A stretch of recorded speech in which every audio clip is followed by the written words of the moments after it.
Emmanuel Ducrot, c'est à vous. Les agriculteurs encerclent Paris. Ne cesse d'en parler. Ça ne veut pas dire que la ville est bloquée, que ses approvisionnements en nourriture sont compromis, mais voilà que ressurgit le fantasme du circuit le plus court qui soit, l'agriculture urbaine. C'est un billet de Libération intitulé Affamer Paris en 3 jours de blocage, pas avec les circuits courts, qui m'a donné envie d'évoquer ce sujet ce matin. Parfois, il est bon de remettre quelques ordres de grandeur dans des raisonnements aussi hors sol qu'une tomate cultivée en aquaponie. Alors, le billet commençait par un constat exact. Paris, 2,1 millions d'habitants intramuros, affiche un taux extrêmement bas d'auto-approvisionnement, c'est-à-dire la nourriture qu'on trouve dans la ville et l'aire périurbaine, 1,27%.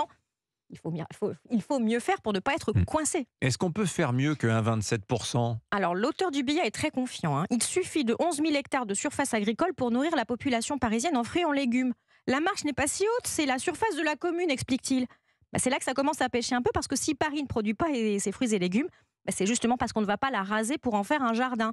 Et puis, on ne se nourrit pas simplement de légumes. Les céréales, c'est un quart de notre ration calorique. Le blé, ça pousse assez mal dans les pots de fleurs. Et puis, Paris, c'est 1,3 million d'œufs par jour. Ça commence à faire un sacré paquet de poulaillers, de balcons, tout ça. Mais Paris, c'est quand même une ville pionnière de l'agriculture urbaine. Alors oui, Paris a la plus grande ferme urbaine d'Europe. Elle est sur le toit du parc des expositions de la Porte de Versailles. On y cultive des tomates, des fraises, des légumes sur une mirobolante surface d'un demi-hectare, soit les 2/3 d'un terrain de foot. Heureusement qu'on ne compte pas trop là-dessus pour remplir les assiettes. Alors oui, d'accord, je suis un peu de mauvaise foi, c'est pas mon genre, mais oui, la ville de Paris possède quand même 250 hectares de bonne terre dans la périphérie qu'elle peut cultiver pour assurer sa subsistance, et d'ailleurs elle veut le faire. Ça fait combien de mètres carrés un hectare? Ça fait 10 000 mètres carrés. Ah voilà, elle sait. Bravo Emmanuel, 100 mètres sur 100. Est-ce que la ville peut atteindre une autonomie alimentaire avec ça? Alors, un hectare de terre agricole produit l'équivalent de 25 000 baguettes par an ou de 3 850 kilos de pâtes. Petite règle de 3. En mettant à profit les 250 hectares de la ville de Paris, on peut offrir royalement 3 baguettes par an à chaque Parisien ou 500 grammes de pâtes. C'est un peu léger. Vous voyez, les idées méritent toujours d'être comparées aux ordres de grandeur. Oui.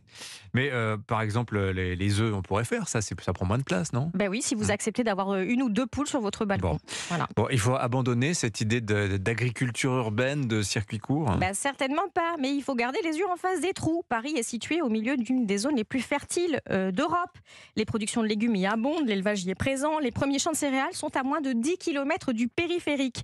Si les tracteurs peuvent aussi facilement encercler la ville, c'est pas par miracle, ils sont simplement tout à côté. Alors oui, on a des progrès à faire pour monter des filières d'approvisionnement plus locales, mais on n'est déjà pas si mal. En fait, le problème, c'est quand même le tiers de la nourriture qui vient d'hors de nos frontières. Alors, le fantasme de l'agriculture urbaine, il dit une chose. Paris et une partie de ses habitants ne regardent tout simplement pas autour d'eux. Et puis, ils ont un petit complexe de supériorité en pensant qu'ils font mieux que les professionnels qui nous nourrissent massivement avec une récolte annuelle de tomates cerises de balconnières.